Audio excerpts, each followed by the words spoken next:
ये लोग इतना पैसा अपने अपने सामान बेचने पर, प्रोडक्ट पर, एडवर्टाइजमेंट में क्यों खर्च करते हैं? लाखों करोड़ों करोड़ों रुपया खर्च होता है एक एडवर्टाइज लगाने में। क्यों खर्च करते हैं? इसकी जितनी कोई बड़ा आदमी हाथ में ले, अच्छा कोई बढ़िया माता, कोई हीरोइन हो और हाथ में ले ले क्रीम और फिर लेकर के बोले 7 दिन में गोरे हो जाइए, और फिर उसमें एक पट्टी आती है, एक दिन में इतना गोरा, दूसरे दिन में और थोड़ा, और 7वें दिन तक तो वो ऐसी अंग्रेजन बन जाती है, ऐसी हो जाएगी कि पहचान में ना आए। अब जो उसको बार बार टीवी पे देखे, फोन पे देखे, बोर्डों पर लगा देखे, अब वो क्या सोचेगा, हमको भी गोरा होना है। अब चाहे ढूंढ के कहीं से भी लाएगा पर वही वाली क्रीम लाएगा। अब हम नाम नहीं बोलेंगे उसका, क्यों हम फ्री में क्यों एडवर्टाइज करें। पर समझदार को इशारा काफी है। वो भैया क्रीम घिसने से कोई गोरा हो जाता तो गांव की इतनी भैंसियां हैं, इनको थोड़ा सा, ज्यादा नहीं तो 1-8% तो बढ़ सकता है, लगा के दिखा, कोशिश करके देखो। पर अब उसको देखने से हुआ क्या, हमको चाहिए। अब लगन लगेगी हमको मिल जाए। खाने का कोई आइटम, फोन, कोई भी फोन किसी ने दिखा दिया, अरे इस फोन में ये है, इस फोन में वो, अब तो यही वाला चाहिए।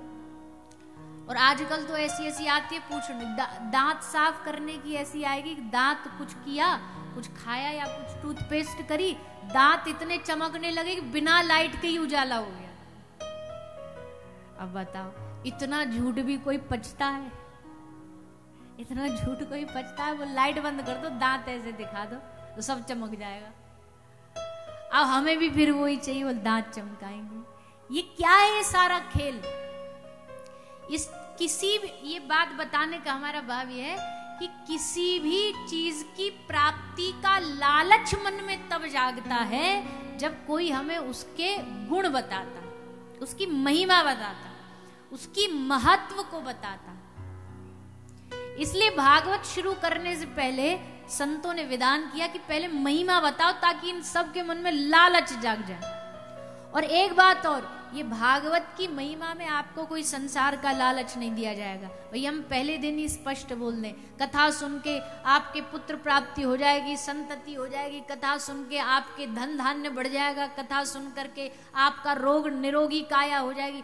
ये सब लालसा, ये सब लालच भागवत नहीं देती है, क्योंकि भागवत इन सब चीजों के लिए नहीं लिखी गई है। भागवत किसके लिए लिखी गई है? भागवत लिखी गई है कि कथा सुन करके आपके हृदय में भगवान को पाने की इच्छा जाग जाएगी। ये कथा का सबसे बड़ा फल। भागवत ये लालच देगी आपको कि आपके मन में कथा सुनने की इच्छा जागे। 7 दिन पहले दिन भले आप इस पंडाल में गाली देते हुए, अपशब्द बोलते हुए आए हो, पर 7वें दिन जब आप पंडाल से बाहर जाएं तो आपकी जुबान पर भी आवाज निकले, क्या? हाँ तो बोलो ना जोर से, शर्मा क्या कर रहे हो? और जोर से बोलो। पिछले वाले आप किसी और मोहल्ले में बैठे हो क्या? जय जय श्री राधे। यहां से जब निकले तो जुबान पे बस यही चलना चाहिए। भले पहले को हम कुछ भी बोलते घुसे हों, कुछ भी भाव लेके घुसे हों, पर जब कथा सुन ले, कथा सुन करके हमारी जिह्वा पे, हमारे मन में ठाकुर जी का वास हो, ऐसा भाव रखोगे तब इस कथा की महिमा। तो सच्चिदानंद रूपाय विश्वोत्पत्त्यादि हेतवे तापत्रय विनाशाय श्री कृष्णाय वयम नमः। भागवत का आरंभ होता है, श्लोक बड़ा सुंदर है। हम थोड़ा सा इसका प्रणाम करते हुए, सत्यचिद आनंद स्वरूप भगवान है, विश्व की उत्पत्ति पालन संहार करने वाले, उत्पत्ति पालन संहार करने वाले हैं। तापत्रय विनाशाय, 3 तापों का नाश करने, दैहिक दैविक भौतिक ताप का नाश करने वाले ऐसे श्री कृष्ण और श्री किशोरी राधा रानी को वयम नुमः हम प्रणाम करते हैं। भागवत का आरंभ करना है तो किशोरी जी से, श्री स्वामिनी जी से आशीर्वाद लेकर के सब लोग भागवत में प्रवेश करेंगे। 2 मिनट के लिए सभी श्री किशोरी जी का, श्री राधा रानी का ध्यान करते, उनका नाम लेते हुए, आनंद से गाते हुए, तालियों की सेवा करते हुए, मन कर जाए तो नाच भी सकते हो, टैक्स फ्री है, कोई टैक्स नहीं लगना यहाँ पे। तो भाव से सभी राधे किशोरी दया करो, राधे किशोरी दया करो, श्यामा लाडली दया करो, श्यामा लाडली दया करो, दया करो प्यारी कृपा करो, दया करो प्यारी कृपा करो, दया करो प्यारी कृपा करो, दया करो प्यारी कृपा करो, राज करो राधे किशोरी दया करो, ओ श्यामा लाडली दया करो, श्यामा लाडली दया करो, आपसे सभी दोनों हाथ उठा के तालियों की सेवा करते हैं।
श्यामा लाडली दया करो, राधे किशोरी दया करो, श्यामा लाडली कृपा करो, राधे किशोरी दया करो।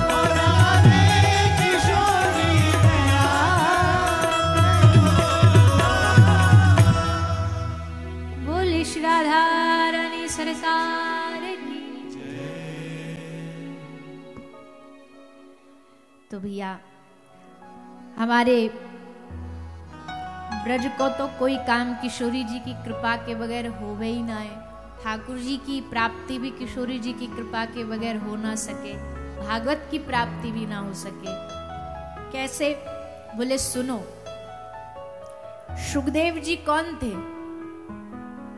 पूर्व में इस अवतार में तो व्यास जी के पुत्र बने, पर उससे पहले सुखदेव जी ने भागवत प्रथम बार पहली बार सुनी श्री राधा रानी के मुख से। राधा रानी ने सुखदेव जी को भागवत सिखाई है, बाकी तो सब फिर बाद में आए। पहले किशोरी जी प्रवक्ता बनी है और सुखदेव जी ने राधा रानी के मुख से कथा सुनी। ऐसा ब्रह्म वैवर्त पुराण में वर्णन आता है। फिर यही वर्णन सुखदेव जी ने दोबारा जो कथा सुनी उसका वर्णन भी इस पुराण में दिया गया है। यम प्रव्रजंतम मनुपेतम अपेत कृत्यम द्वैपायनो विरह कातर आजुभावः पुत्रेति तन्मयतया तर्वोऽभिनेदुस् तम सर्वभूत हृदयम मुनिमान तोष्मि। श्री सुखदेव जी का प्रागट्य कैसे होता है? एक बार क्या घटना घटी? एक बार भगवान महादेव से मिलने के लिए श्री नारद जी पधारे कैलाश में आए। देखा माता पार्वती जी अकेली विराजमान है। नारद जी ने इनसे पूछा, देवी आज आपके वो नहीं दिखाई दे रहे, कहाँ हैं? देवी बोली, पता नहीं कहाँ हैं। जल्दी में जाते हुए तो देखा था हमने, पर हमने टोका नहीं नारद जी, क्योंकि हमने सुना है जब घर से स्वामी जा रहे हो तो कोई बात में टोकना नहीं चाहिए। मैयाओं की आदत होती है ना, कोई महंगे बढ़िया से बढ़िया इम्पोर्टेंट काम के लिए जा रहे होंगे स्वामी जी, तो रोक करके बोली, अजी सुनते हो, आते हुए 2 किलो आलू ले आना। अब बढ़िया टाई कोट पैंट पहन करके जा रहा है, पर इनको आलू और धनिया ही मंगवाना है। तो मैया बोली, हम नहीं करते ऐसा, तो हमने नहीं पूछा। नारद जी बोले, देवी पूछ लिया करो, आजकल कोई भरोसा नहीं दुनियादारी में, प्रेम वैसे ही घटता जा रहा है सब जगह। देवी बोली, क्या बात कर रहे हो नारद जी आप, महादेव हैं वो, ऐसे थोड़ी है, खूब प्रेम करते हैं हमसे। नारद जी बोले, बाबा रहने दो आप, प्रेम करते तो यहां से बाहर पांव रखने से पहले बताते आपको, पूछते आपसे कि जाएं देवी कि न जाएं। और चलो पूछना तो गया, आप कम से कम बता तो देते, पता लगे कि चलो आज वहां गए, इतने बजे तक लौट आएंगे, इस काम के लिए जा रहे हैं। अब बिन बताए बिना सूचना के निकल जाना, तो देवी हमको लगता दाल में कुछ काला है। देवी बोली, नाना जी कुछ काला वाला नहीं है, अब जल्दबाजी में भूल गए तो इसका मतलब हमसे प्रेम नहीं करते क्या? खूब प्रेम करते। नारद जी बोले, अच्छा चलो आज तो जल्दबाजी थी, मान लिया नहीं बता पाए, बाकी तो तसल्ली में रहते हैं। बोले हाँ बिल्कुल, तो सब बात बता देते हैं आपको। बोले लगभग सभी बता रखी है, तो बताओ उनके गले में मुंडों की माला किसकी है? अब नारद जी ने एकदम भारी भरकम क्वेश्चन कर लिया। देवी स्तब्ध हो गई, क्योंकि ना इनने कभी पूछा ना उनने कभी बताने का प्रयास किया। देवी बोली, नारद जी ये तो हमको तो ये आउट ऑफ सब्जेक्ट है, हमको तो पता ही नहीं है। नारद जी बोले, ना आपको बता के जाते हैं, ना ये बताया, बताओ सबरी दुनिया देखती है मुंडों की माल, दुनिया फूल पहनती है, माला पहनती है, कौस्तुभ मणि पहनती है, ये मुंड क्यों धारण करते, आपको आज तक नहीं बताया, आपसे बात गुप्त रखी। अरे राम, नारायण नारायण। और देवी ये तो छोड़ो, ये तो छोटी मोटी बात है, बड़ी वाली बात तो हम बता नहीं सकते आपको। देवी बोली, बड़ी वाली बात कौन सी है? नारद जी बोले, नहीं हम नहीं बताएंगे, हमको दुनिया वैसे ही बदनाम करती है, नारद झगड़ा करवाता घूमता है और बदनाम हो जाएंगे। देवी बोली, अब आधी अधूरी न्यूज दे के तो नहीं जाने दूंगी आपको। मैयाओं की आदत होती है कि आधी बात पता चल जाए तो पूरी रात उन्हें नींद ना आए, पेट का पानी भी ना पचे। तो देवी बोली, नहीं नारद जी ऐसे कैसे, आप तो हमारे सतगुरुदेव के समान, नहीं आपको तो बताना ही पड़ेगा, कौन सी है पूरी बात बताओ। नारद जी बोले, बता दे? हाँ बता दो, पर किसी को बताना नहीं कि हमने बताई है, और उनको तो बिल्कुल नहीं बताना। बोले नहीं आप बताओ, हम किसी को नहीं बताएंगे। तो देवी, दिल को थाम लो, हम ऐसी बात बताने जा रहे हैं, पता चले आप बेहोश भी हो सकती हो। अरे बताओ तो, पर हुआ क्या? बोले देवी, दुनिया का सबसे बड़ा जो धोखा है वो ये है कि कोई बिन बताए पूर्व में ब्याह कर ले और फिर आपसे ब्याह कर ले। इसलिए हम आपको ये बताना चाहते हैं, आपसे पहले भी भगवान महादेव के कई विवाह हो चुके हैं, कई शादियां हो चुकी हैं। अब तो महाराज जैसे मैया ने सुना तो मैया तो एकदम रुष्ट हो गई, नाराज हो गई, आंख एकदम लाल हो गई।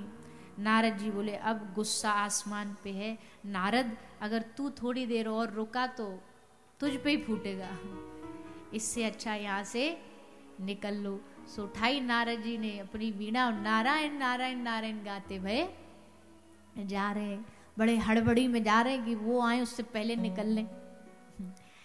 पर विधान देखो, ये जा रहे थे, महादेव आ रहे थे, रास्ता में ही टकरा गए। महादेव बोले अरे नारद जी कहां से? बोले आप ही के घर से आ रहे, आपसे मिलने आए थे। आप तो नहीं मिले पर माता मिल गई, देवी मिल गई, उनसे मिलाए। तो रुक जाते थोड़ी देर। अरे नहीं नहीं ना, आपको तो पता मैं ज्यादा देर कहाँ रुकता हूँ एक स्थान पे, पर आप थोड़ा जल्दी घर जाइए, आपको देवी याद कर रही है। महादेव बोले आप कैलाश से आए हो तो पक्का याद कर रही होंगी। चेहरा देख करके हमको समझ आ रहा है कि कुछ ना कुछ तो बीज आप बो के आए हो, पर चलो कोई बात नहीं, देखते हैं। तो नारद जी तो वहां से निकल लिए। खैर नारद जी का भाव कोई ये नहीं, सिर्फ विनोद के लिए कह रहे हैं, पर नारद जी कोई भी कार्य तब करते हैं जब भगवत इच्छा होती है, क्योंकि नारद जी भगवान के मन का अवतार है। जब भगवान को कोई लीला करनी होती है ना, तो वो खुद तो जा नहीं सकते, तो नारद जी को भेज करके कुछ ना कुछ लीला कराते। तो सब भगवत लीला। आए महादेव। महादेव जैसे आए, प्रवेश किया द्वार पे, तो भैया रोज तो माता ऐसे पलके बिछाए खड़ी मिलती थी कि आ रहे होंगे प्राणनाथ। आज तो दरवाजा भी बंद, आज कोई इंतजार नहीं, कोई स्वागत नहीं। महादेव बोले कुछ तो गड़बड़ है, पर महादेव ने बाहर खड़े होकर आवाज लगाई, अरे देवी सुनिए, सुनती हो, हम आ गए हैं। देवी एकदम साइलेंट मोड पर थी, बोले ही नहीं मैया को, चुप एकदम। महादेव बोले अरे देवी सुनो तो, हम आ गए हैं, जरा बाहर तो आओ, सुन तो लो। तो भीतर से एकदम गुस्से में आवाज आई, अब मैं नहीं सुनूंगी, अब तो पहली वाली को जाके सुनाओ। महादेव बोले मामला बड़ा सीरियस लग रहा है, अगर बात पहली तक आ गई तो मतलब कुछ गंभीर ही आरोप लगाए गए हैं। तो महादेव ने आके देवी से पूछा, अरे देवी आपकी नाराजगी हमको भाती नहीं, क्या बात है? मन में कोई भी बात है स्पष्टता से बोल दो। भैया जीवन में होना भी यही चाहिए, जब कोई बात हो तो स्पष्टता से उसको कह देना चाहिए। मन में रखते जाओगे, मन में रखते चले जाओगे तो बड़ा लंबा झंझट पाल लोगे। इसलिए जो मन का भाव है बता दो, बोल दो। महादेव ने कहा देवी क्या बात है बताइए। देवी ने कहा कि अरे आप क्या बताएं, हम आपको एक आध बात हो तो बताएं। आप हमसे स्नेह नहीं करते, प्रेम ही नहीं करते, कहीं जाते हो बताते नहीं हमें, अपनी सारी बात आपने हमसे छुपा रखी है। और चलो ये सब तो छोड़ दो, आपने सबसे बड़ी बात हमसे छुपाई, इतना बड़ा हमको धोखा दिया। हमसे पहले कितने विवाह कर लिया आपने, आपने हमको बताया नहीं। वो तो भला और नारद जी का जो समय रहते बता गए। अब मैयाओं की एक आदत, और वो पचती नहीं बात कोई की पेट में।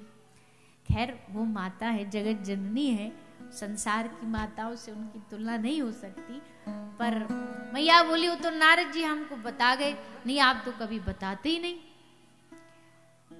महादेव खूब हंसे। महादेव बोले अरे पार्वती तुम बड़ी बोली हो, नारद तुमको आए बात में फंसाने और तुम फंस भी गई। मतलब जो बात नारद जी कह के गए झूठी है क्या? बोले झूठी तो नहीं है, पर पूरी सच्ची भी नहीं है। और जो बात पूरी सच्ची नहीं हो वो बड़ी खतरनाक होती है, झूठ से ज्यादा खतरनाक होती है। आधी अधूरी बात झूठ से ज्यादा खतरनाक होती है। इसलिए पूरी बात क्या है वो बता दीजिए। बोले पूरी बात ये है कि देवी हमारे विवाह हुए, किंतु हमने संसार में केवल तुमसे ही विवाह किया है। वो कैसे? बोले हर अवतार में तुमने अलग अलग रूप धारण करके हमसे विवाह किया। कभी दुर्गा, कभी पार्वती, कभी सती, कभी कात्यायनी, हर रूप में तुम्हारे साथ हमने विवाह किया है, किसी और के साथ नहीं। देवी बोली अच्छा फिर ठीक है, फिर आनंद है। पर ये बताओ हर अवतार में हमारी मृत्यु होती है, ये कैसे? महादेव बोले क्योंकि हमने अमर कथा सुन रखी है। पार्वती जी बोले हमें भी सुनाओ। अब कथा सुननी है तो महादेव ने कहा देखो कितनी सुंदर बात है, महादेव को कथा सुनानी है, मैया को सुननी है। लेकिन कैलाश लोक में ये सुविधा नहीं है कि जब मन चाहे टेंट लगा लो और कथा कर लो, ये सुविधा नहीं है। वैकुंठ में नहीं है, स्वर्ग में नहीं है। स्वर्गे सत्य च कैलाशे वैकुंठे नास्तम रस। कहीं भी नहीं है, केवल पृथ्वी पर यह सुविधा है कि जिसका जहां मन करे। करेरा वालों का मन किया कि हमारे यहाँ क्षेत्र में कथा होनी चाहिए, तो लो पूरी की पूरी कथा उठ करके आपके शहर में आ गई, आपके गांव में आ गई। लग गया टेंट, आ गया माइक, आ गई लाइट, आ गई व्यवस्था, आ गया कैमरा, हो गई शुरू कथा। अच्छा, अब इतने लोग को कथा सुननी हो और हम उनसे कहें कि भैया तुमको कथा सुननी, हमारी जगह पे आओ सुनने, हम ऐसा नहीं। भागवत जी कहती है तुम अपनी जगह पर जहां हो वहां रहो, मैं चल करके तुम्हारे पास आऊंगी, मैं बहती हुई तुम्हारे पास आऊंगी। तुमको बस संकल्प मात्र करना है कि हमें कथा करानी है। फिर देखो आगे भगवान की कृपा करते करते भागवत स्वयं चल के तुम्हारे पास आती है। ये कथा और जगह नहीं है, और जगह ये कथा स्वर्ग में जाके ऐसे पंडाल में कथा नहीं होती। स्वर्ग में हमारे जैसे छोटे मोटे वक्ता भी नहीं होते होंगे, पर पृथ्वी लोक में हरि कथा है, ऊपर कथा है। कितनी बड़ी कृपा है आज कलयुग में।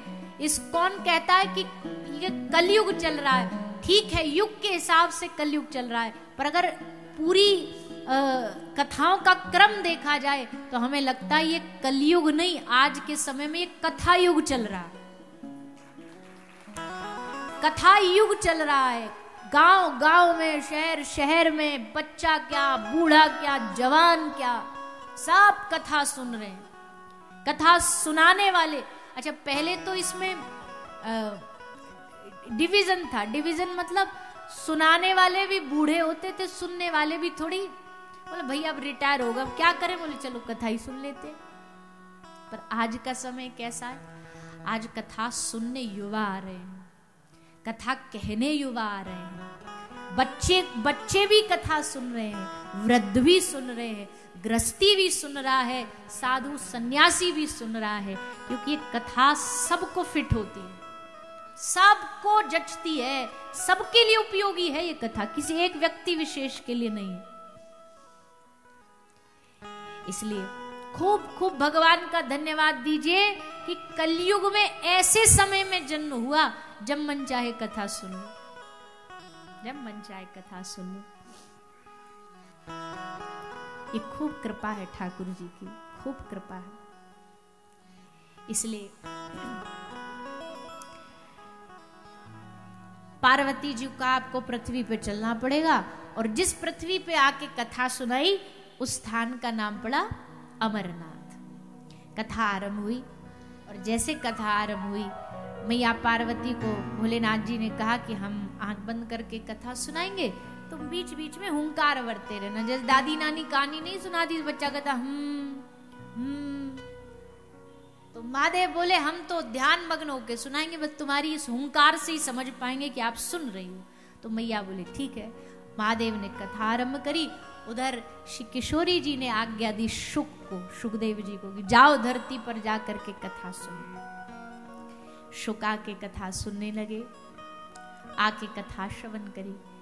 पहला, दूसरा, पांचवा, आठवां, नौवां, 10वां स्कंद तक कथा चली।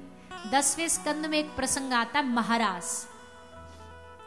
महाराज की कथा जैसे आई, महाराज की कथा आते ही माता पार्वती जी ध्यान अवस्था में चली गई, सो नहीं गई, ध्यान अवस्था में गई थी। मन लग गया रास में, चित्त लग गया रास में, शरीर वहीं रहा, हुंकार भी करना भूल गई। शुक ने सोचा देवी रुक गई तो महादेव भी न रुक जाए कथा सुनाने से, चलो ये ड्यूटी हम निभा देते। तो शुक हुंकार भरने लगे, महादेव सुनाते गए कथा। और जैसे कथा विश्राम हुई, कथा के बाद माता पार्वती जी की समाधि टूटी और बताया कि हम कथा सुन न पाई। महादेव ने कहा तो सुन कौन रहा था, कौन है यहाँ चोर छुप के हमारी कथा सुन रहा है। निकाला त्रिशूल, मारने दौड़े, देखा वृक्ष पर एक तोता बैठा है, पकड़ करके अपना त्रिशूल उसके पीछे दौड़े। शुक जान बचाता बचाता भागा, भागते भागते भागते दोनों आगे व्यास जी का आश्रम पड़ा सरस्वती नदी के तट पे, और माता जो विटिका व्यास जी की पत्नी है उनके गर्भ में सुखदेव जी प्रवेश कर गए। महादेव भागे भागे आए, व्यास जी को कहा आपके घर में हमारा चोर छुपा हुआ है। व्यास जी पहले तो हंसे। व्यास जी ने कहा आपके कैलाश में ऐसी कौन सी चीज है जिसकी चोरी की जा सकती हो? आपके कैलाश में तो चोर भी घुस जाए तो उस बेचारे को भी निर्जल एकादशी रहनी पड़ेगी, तो कुछ मिलेगा ही नहीं। क्या मिले? अजी राम जी के मंदिर जाओ तो कम से कम कुछ पादुका, बांसुरी, धनुष बाण, ये तो कुछ मिल जाएगा, पीतल का, सोने चांदी। महादेव के मंदिर में क्या एक लोटा जल? तो आपके कैलाश में तो कुछ है ही नहीं, क्या चुराया? महादेव बोले उसने हमारी कथा चुराई। हम कथा सुना रहे थे पार्वती देवी को और ये बैठा बैठा चुपचाप चोरी से कथा सुन रहा था। तो व्यास जी ने कहा आप सचमुच भोले भंडारी हो। हे भोलेनाथ, सोचिए अगर वो शुक इस कथा का अधिकारी न होता तो क्या कथा सुन पाता? अधिकारी है तभी सुन पाया है। महादेव ने कहा बात में तो दम है, जरा हम भी देखे कौन अधिकारी है ये।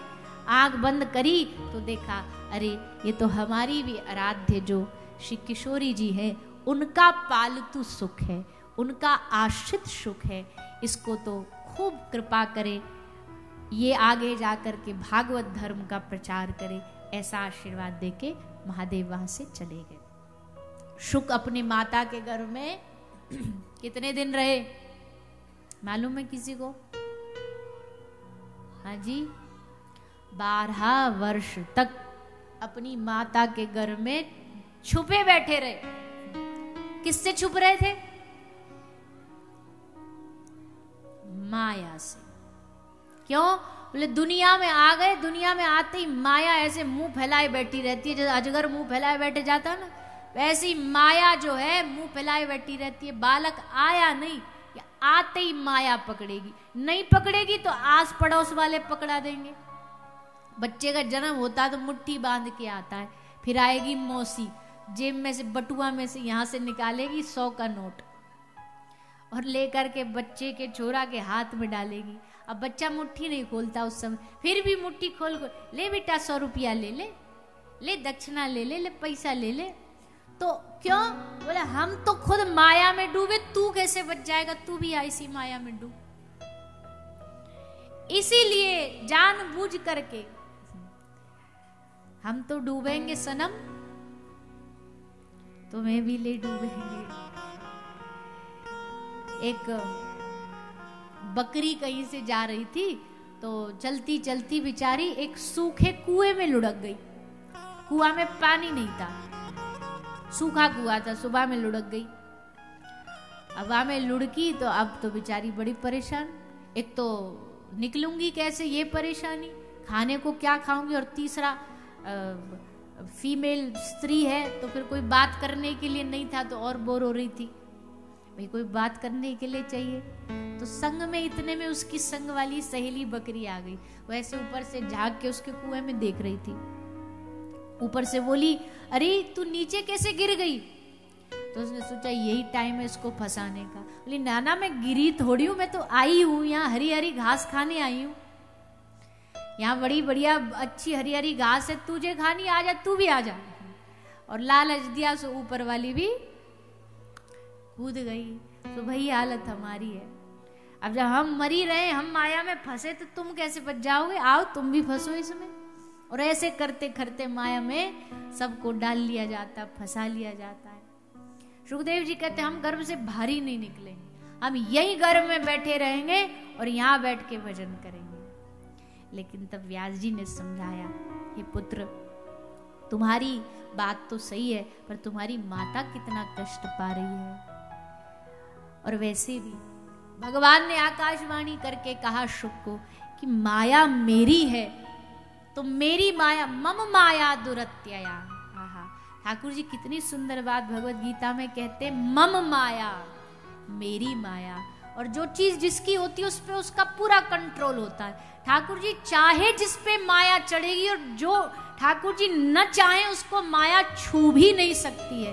इसलिए भगवान के जितने भक्त हुए वो भी इसी दुनिया में जिए, जो भक्ति नहीं करते वो भी इस दुनिया में जीते, पर दोनों में फर्क ये है, एक भगवान से जुड़ा है, एक भगवान से नहीं जुड़ा है। और जो भगवान से जुड़ा है, भगवान माया को आंख दिखा के कहते खबरदार जो इसके पास गई तो ये मेरा भक्त है, इस पर माया का नहीं, इस पर मेरा अधिकार है। मम माया दुरत्यया। इसलिए भैया यही तो दुनिया है, इसी संसार में रह के तो मीरा ने भगवान को पाया। बताओ, उनके लिए कोई और दुनिया अलग से थोड़ी बनी थी, कोई युग अलग थोड़ी था, कलयुगी तो था। सूरदास जी ने इसी कलयुग में भगवान को, कौन कहता कलयुग में भगवान नहीं मिलते, कौन कहता? और श्री भक्तमाल जी में नवादास जी लिखते हैं, और युगनते कमल नयन ने कलयुग बहु कृपा करी। अगर चारों युगों को कंपेयर तुलना करोगे ना, तो 3 युगों में उतने भक्त नहीं हुए भगवान के, हुए तो कोई बड़े मुख्य फेमस हुए, पर कलयुग में तो इतने भक्त हुए हैं जिनकी गिनती नहीं की जा सकती। और इसी कलयुग में रह करके प्रत्यक्ष दर्शन भगवान का उन्होंने किया है।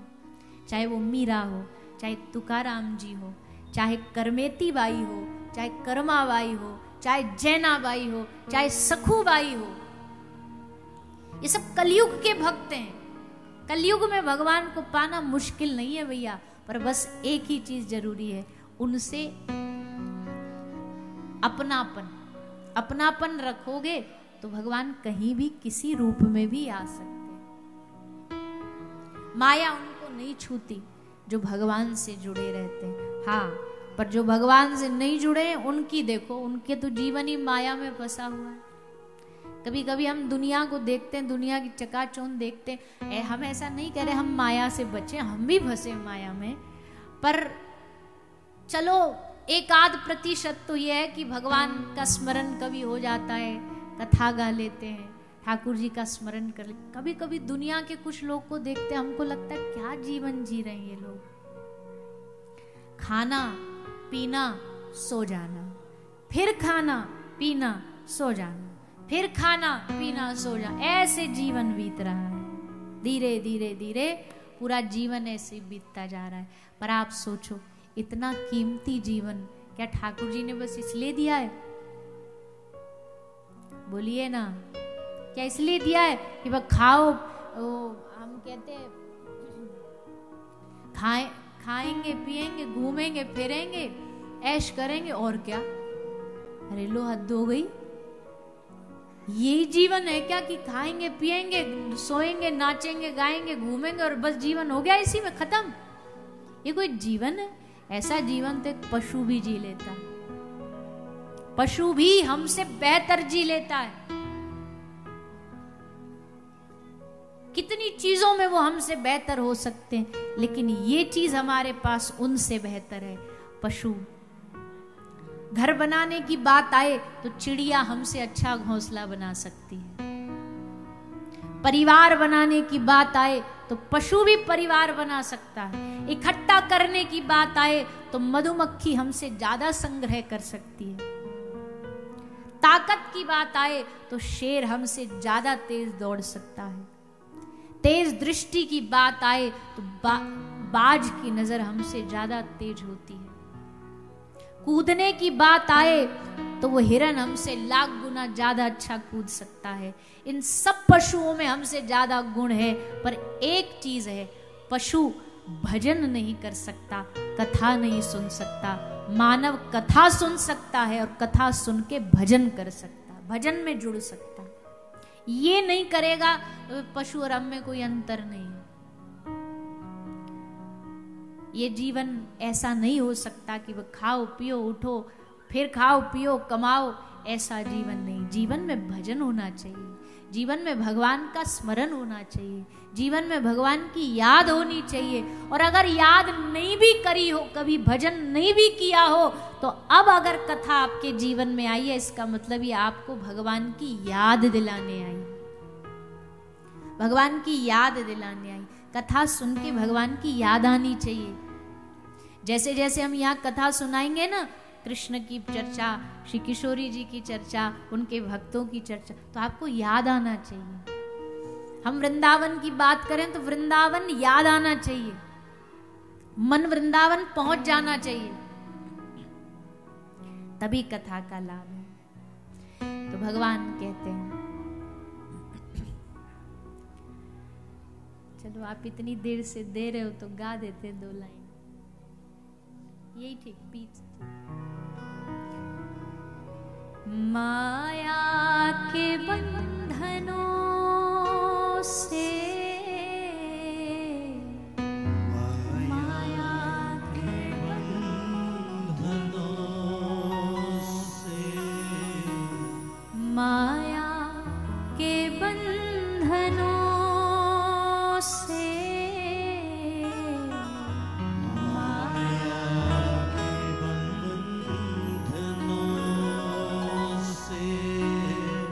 अब मुक्ति कैसे पाऊं,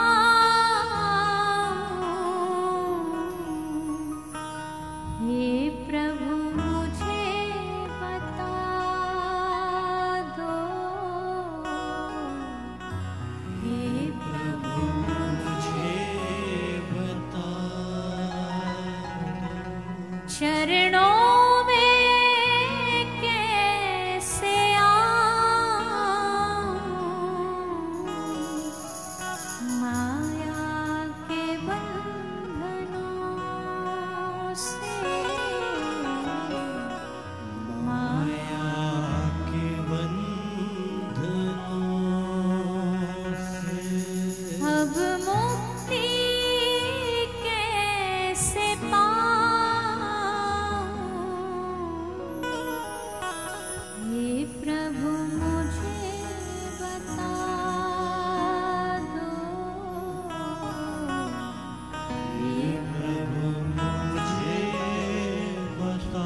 भगवान से ही भगवान मुक्त होने का रास्ता पूछना पड़ता है, भगवान से ही बंधन से छूटने का रास्ता पूछना पड़ता है। और कौन बंधन से छुड़ाए? देखो 2 ही चीज है दुनिया में जो बंधन को छुड़ा सकती है, एक तो भगवान की कृपा और एक गुरु की कृपा।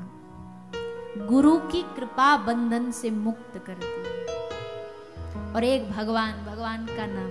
एक बार क्या होता है, याद आ गया एक दृष्टांत। एक बार एक महाराज जी कथा में सुना रहे थे कि राम नाम सारे बंधन खोल देता है, राम नाम से सारे बंधन खुल जाते। बार बार यही बात बोल रहे थे। एक विद्वान ने ये बात रट ली, वो जहां जाता यही ज्ञान देता। हमारे गुरुजी ने कहा राम नाम से सारे बंधन छूट जाते, राम नाम से सारे बंधन छूट जाते। तो एक गांव गया, वहां एक घर था, घर में एक तोता बना था, पिंजड़े में कैद था। तो वहां भी उसने यही ज्ञान दिया, राम नाम से सारे बंधन छूट जाते हैं। तोता बोला, रे भैया ये सब झूठी बातें, मैं कब से इस पिंजड़े में बैठा बैठा राम राम राम राम जप रहा हूं, बंधन तो छूटो, एक ताला नहीं छुड़ा पाए राम मेरा, राम का नाम एक पिंजड़ा नहीं तोड़ पाए, क्या बंधन से छुड़ाएंगे? विद्वान बोला बात तो पते की है, पूछते हैं गुरुजी से जाके। गुरुजी से जाके कहा, बोले गुरुजी आपकी बात हमें तो अच्छी लगी, पर उस तोते ने बात में थोड़ा सा विघ्न डाल दिया, कह रहा है सही बात है, लॉजिक है बात में। गुरु बोले एक काम कर, उसको श्वास रोकने की विधि बता, और जो हम कह रहे हैं वो करे, 10 मिनट के लिए सांस रोक के पिंजड़े में बस पड़ जाए, इतना कर ले हमारे कहने पे। तो विद्वान ने आके उस तोते को बताया कि गुरुजी ने कहा है कि सांस रोकने की सिद्धि विद्या सीख ले, और जैसे तेरा मालिक आए बस उसको देख करके एकदम पछाड़ खा के गिर पड़ना। बोला ठीक है। जैसे मालिक आया, उसने श्वास रोकी और पिंजड़े में लुढ़क गया। 10 मिनट तक ऐसे ही पड़ा रहा। मालिक बुला रहे राम राम राम राम, अनर्थ हो गया, ये तो चला गया, चाबी लाओ चाबी लाओ। चाबी लाए, पिंजड़ा खोला, ताला खोला, और जैसे ताला खोला वो शिष्य विद्वान बोला बेटा उड़ जा। जैसे बोला उड़ा, और उड़ते उड़ते तोता एक सूत्र दे के गया, राम नाम से सारे बंधन ताले टूट जाते हैं। ये बात सही है, पर उस ताले की चाबी एक गुरु के पास होती है। गुरु उस ताले को खुलवाता है। चाबी गुरु देगा, चाबी आप नहीं ले सकते अपने मन से। ये बंधन भगवान की कृपा ही खोलती है, लेकिन इसकी चाबी गुरु देता है। गुरु कृपा से बंधन खुलता है। तो भैया भगवान ने कहा माया मेरी है, मेरी माया है, मैं वादा करता हूं स्पर्श नहीं करेगी, तू बाहर आ।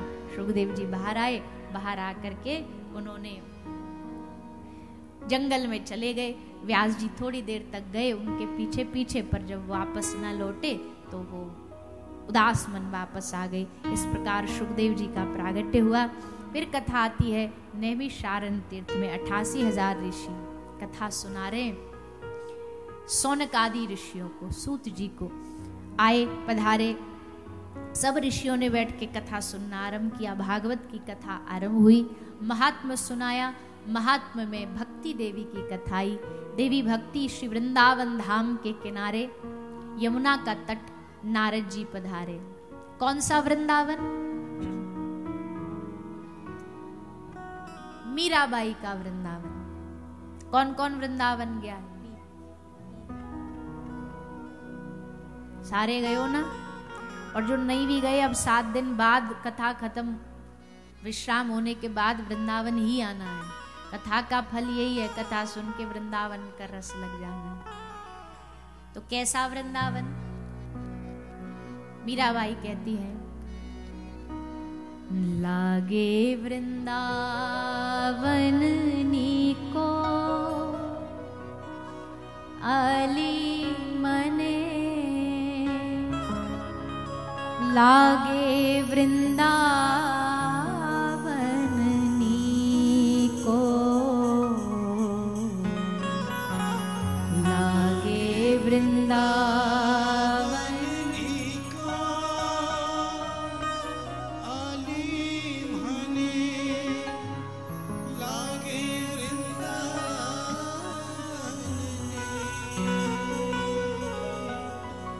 घर घर तुलसी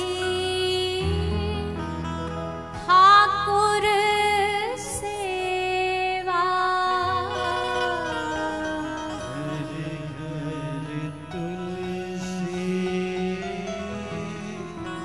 ठाकुर सेवा,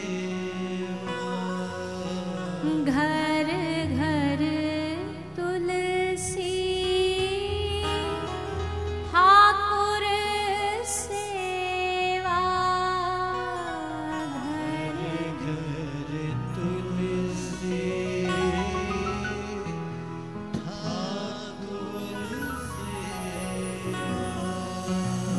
दर्शन गोविंद जी को अली मने, लागे वृंदावन नीको, लागे वृंदावन नीको अली मने, लागे वृंदावन नीको। मीरा के प्रभु गिरधर नागर, मीरा के प्रभु गिरधर नागर, मीरा के प्रभु गिरधर नागर, मीरा के प्रभु गिरधर नागर, भजन बिना नर फीको अली मने, लागे